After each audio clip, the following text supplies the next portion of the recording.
গ্রামের নাম বৈদ্যনাথপুর। চারপাশে ঘন জঙ্গলে ঘেরা একটি ছোট্ট গ্রাম। গ্রামে বেশি লোকজন নেই বললেই চলে। একটু দূরে দূরে কাঁচা পাকা বাড়ি।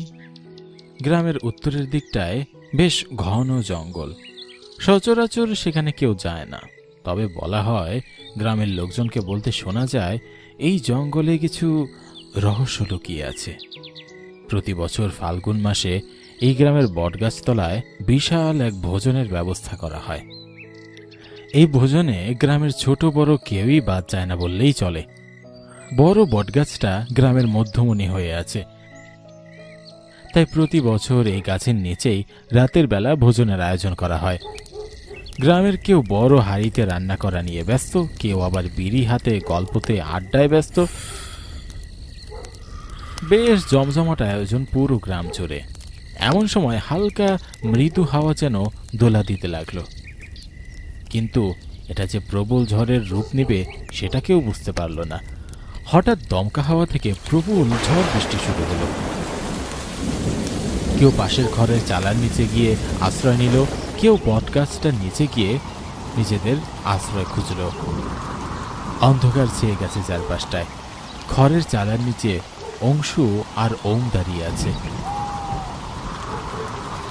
ঝড় বৃষ্টি থেমে যাওয়ার পর অংশু বলে, এই ওম, এখানে তো বীরেন ছিল আমাদের সাথে, কোথায় গেল রে? ঝড় বৃষ্টির মধ্যে তো খেয়াল করিনি, বীরেন তো এখানেই ছিল।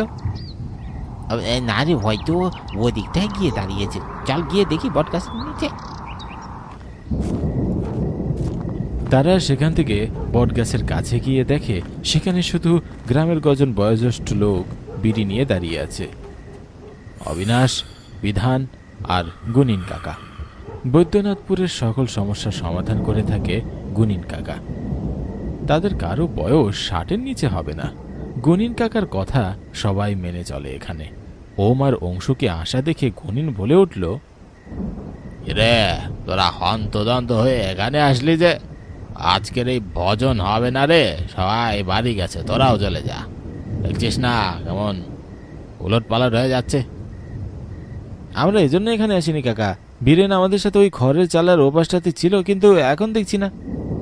কি বলছিস কি? দেখ, ভালো করে দেখ, হয়তো বাড়ি চলে গেছে তোদের কিছু না বলেই।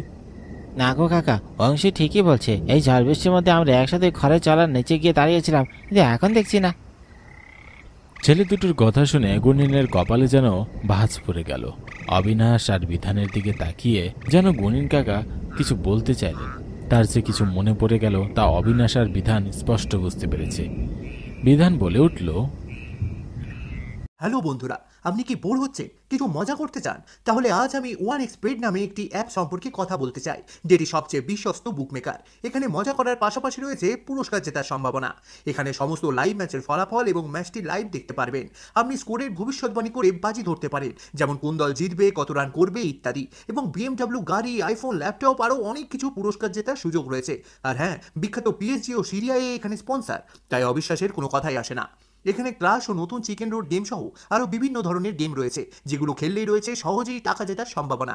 আর রেজিস্ট্রেশন করার সময় আমার প্রচার কোড সোনার ব্যবহার করে প্রথমবার জমাতে পান 12,000 টাকা পর্যন্ত ও ফ্রি স্পিন। আপনি সহজেই পেটিএম, ব্যাংক, বিকাশ, নগদ, রকেট এবং অন্যান্য সহজ পদ্ধতির মাধ্যমে আপনার জেতা টাকা তুলতে পারবেন।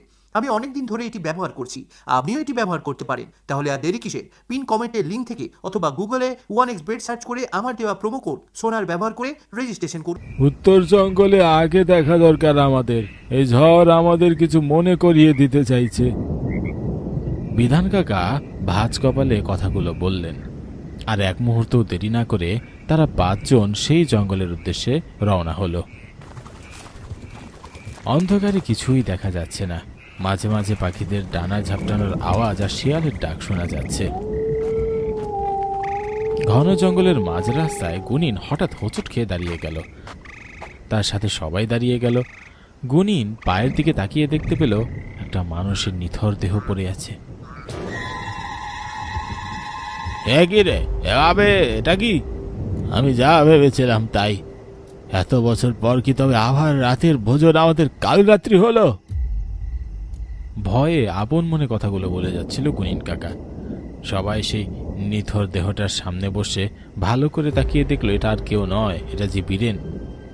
নাক মুখ থেকে রক্ত বেরিয়ে আসছে। মনে হচ্ছে কোনো জঙ্গলি জানোয়ার বীরেনের শরীর খুবলে খুবলে খেয়েছে। এ দৃশ্য দেখে অংশু আর ওম যেন কাঁদো কাঁদো হয়ে বীরেনের দিকে তাকিয়ে আছে। এখানে বেশি দেরি করা ঠিক হবে না গুনিন্দা, আমার কিছু ভালো ঠেকছে না। আমাদের যত দ্রুত সম্ভব এই জঙ্গল থেকে বেরিয়ে যেতে হবে। ওম আর অংশু মিলে তাদের বন্ধুর লাশটাকে তুলে নিয়ে সবাই সেখান থেকে বেরিয়ে গেল। বৃষ্টি হওয়ার পর জঙ্গলটা যেন আরো নিস্তব্ধ মনে হচ্ছে। রাত তখন গভীর। গনিন কাকা তার ঘরের খাটের উপরে বসে গভীর ভাবনায় আচ্ছন্ন। সে মনে মনে ভাবছে তাদের যুবক বয়সে যে ভুল তারা করেছিল সে একই রকম ভুল আবার এই ছেলেগুলো করেনি তো। ভাবতেই গনিনের চোখগুলো বড় হয়ে গেল। এসব চিন্তা করতে করতে সে বিছানায় শুয়ে পড়ল, কিন্তু কিছুতেই ঘুম আসছিল না। এপাশ ওপাশ করতে করতে গনিন কাকা কখন যেন ঘুমিয়ে পড়ল বুঝতেই পারল না।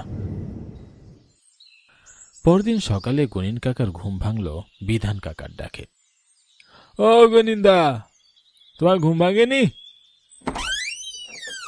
গত রাতে কিছুতেই চোখটা লাগছিল না, এজন্য একটু বেলা হয়ে গেল। তা বিরানের বাড়ির লোকজনকে কিছু বলেছিস? না গো গনিন্দা, একথা কি কাউকে বলা যায়? আমার মনে হয় বীরেন উত্তরের জঙ্গলের গুপ্তধনের কথা জানতে পেরে গিয়েছিল। আর কথা বলতে গিয়ে আর বলতে পারল না বিধান। কি এমন ঘটনা ঘটেছিল সেই ভোজনের রাতে তা গ্রামের ছোটরা এখনো জানে না। গনিন কাকাও গত রাতে সে কালো ছায়ার কথা বলতে পারল না। গুনিনের মনে অনেক রকমের প্রশ্ন। বীরেনের বাড়িতে আজ যাওয়া আমাদের খুব দরকার ছিল, কিন্তু তার চেয়েও বেশি দরকার পুচকে ছেলেগুলোর সাথে কথা বলা।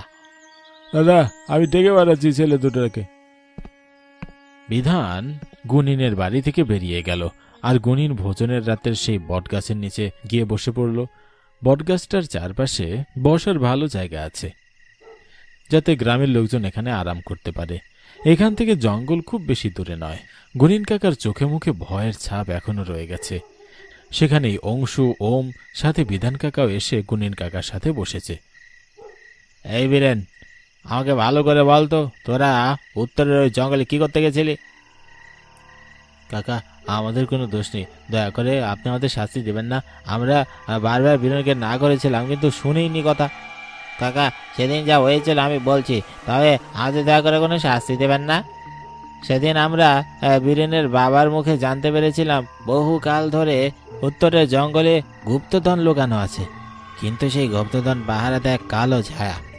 বীরেন তারপরে আমাদের দুজনকে নিয়ে বুদ্ধি আটে ওই জঙ্গলে যাবে আর যেভাবেই হোক গুপ্তধন উদ্ধার করবে।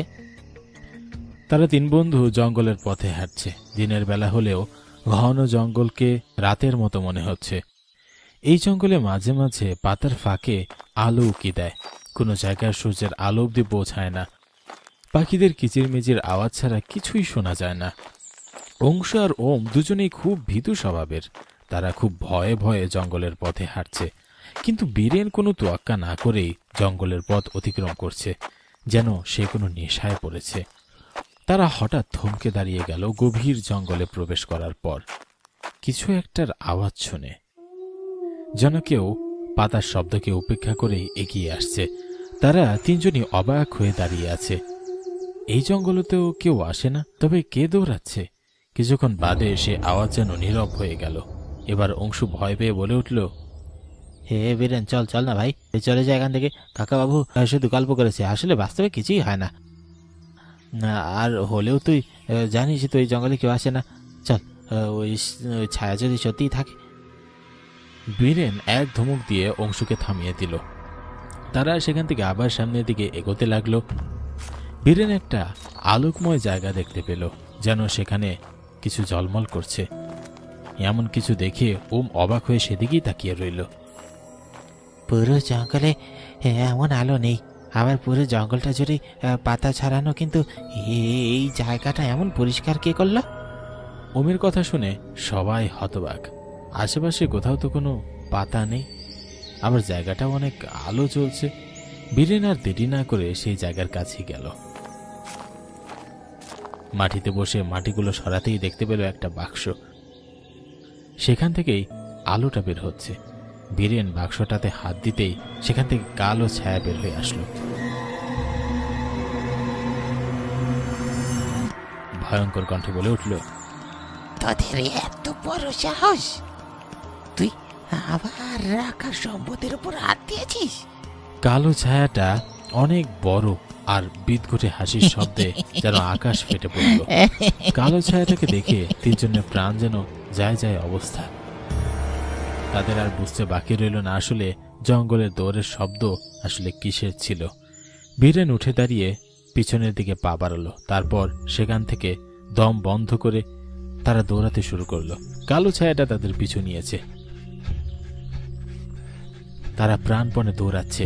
হঠাৎ বীরেন জঙ্গলের মধ্যে হোঁচট খেয়ে পড়ে যায়। কালো ছায়া আছড়ে পড়বে এমন সময় বীরেন বুদ্ধি করে তার পকেট থেকে দিয়াশলাই বের করে তাতে আগুন জ্বালিয়ে কালো ছায়ার মুখের সামনে ধরে। সেই কালো ছায়াটি মুহূর্তেই মিলিয়ে যায়। তারপর তারা তিনজন কোনোভাবে জঙ্গল থেকে হাঁপাতে হাঁপাতে বেরিয়ে আসতে লাগলো।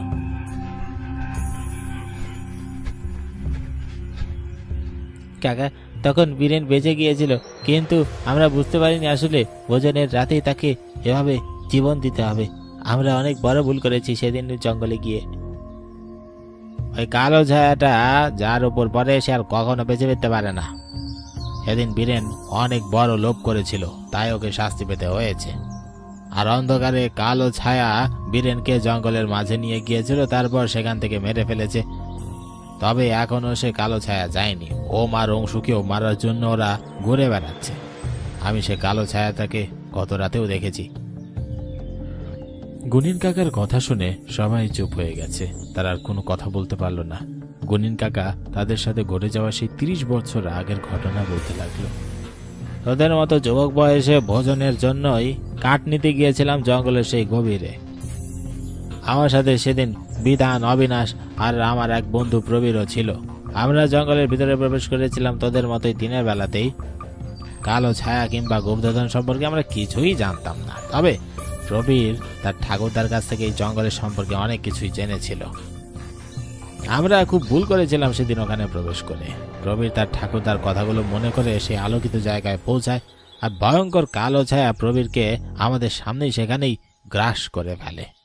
বহু বছর ধরে কোনো অভিশাপের ফলে ওই ভয়ঙ্কর কালো ছায়া সেখানেই সম্পদ পাহারা দিয়ে আসছে। ওই অভিশপ্ত কালো ছায়া অনেকের প্রাণ নিয়েছে। তারপর আমরা প্রতিজ্ঞা করলাম জঙ্গলের মধ্যে আর কোনোদিন যাব না। গুনিন কাকা কথাগুলো বলতে বলতে সেখানেই অতীতে ফিরে গেছে। আজকের সকালটা যেন এক অতীতকে ফিরিয়ে নিয়ে এসেছে। সবাই একে অপরের দিকে তাকাচ্ছে।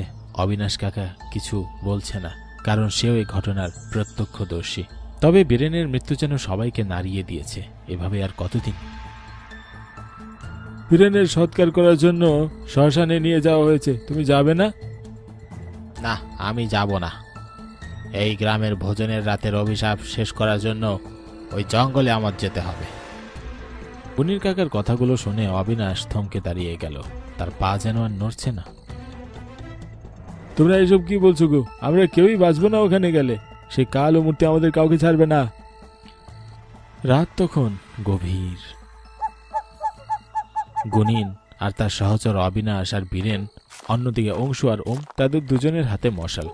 সবাই মিলে উত্তরের জঙ্গলের ভিতরে প্রবেশ করেছে। ঘন গভীর জঙ্গল যেন আরো অন্ধকার হয়ে উঠেছে।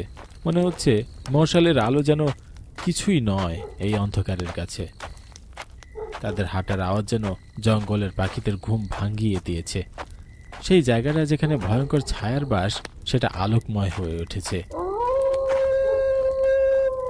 সেই কালো ছায়া সবকিছু গ্রাস করার আগেই গুনিন আর অংশু তাদের হাতের মশাল আচমকা ওই ছায়াটির দিকে ছুঁড়ে মারে। ছায়াটি পুড়তে পুড়তে সেই জায়গাটা থেকে মিলিয়ে যায়। আজ থেকে এই গ্রাম, এই জঙ্গল আর ঝড়ের রাতের ভোজন সবই অভিশাপ মুক্ত হলো।